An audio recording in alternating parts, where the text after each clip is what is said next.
So one of the things I want you guys to understand, number one, the service fee model sounds sexy, but it's not. You know, I've got somebody right now that owes our agency over $100,000 because we put them on a service fee and then they welched on the deal. So shame on me. I'm the one who made the decision. I thought I had a good read.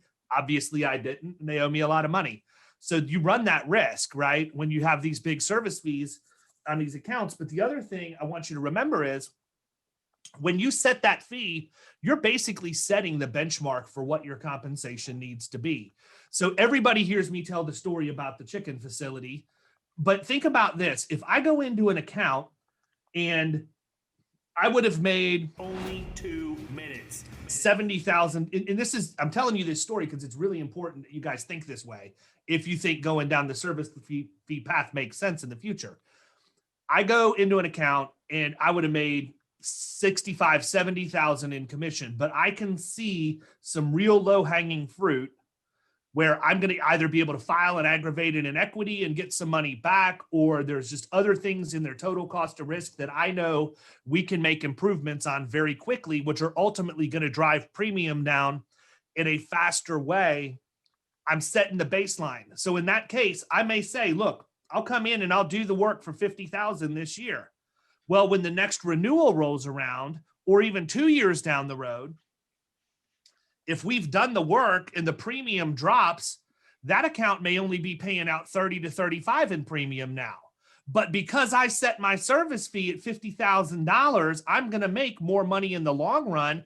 And then I can remember that conversation where they said, well, aren't you incented to make more? And I flip the script on them and say, listen, we're incented to make more. And here's how.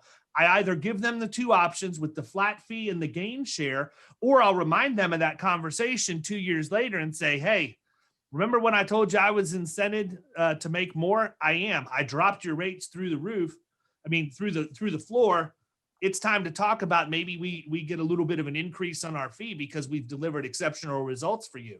It's a heck of a lot easier pill for them to swallow to pay you an additional 10,000 a year if you negotiate that deal than it is for them to pay 100,000 in premium for you to get that 10,000, right? So just food for thought in the whole service fee thing, because it can get convoluted. And I don't want everybody to think that it's always rainbows and unicorns, because I've gotten burnt before. And if you're not really, really careful in how you select who you're going to put on that kind of a model, then don't do it. Leave it in the commission. And if you're in a company that's fast growth, I would always tell you to leave the commission in, because you're going to end up losing. You just can't even hit that moving target.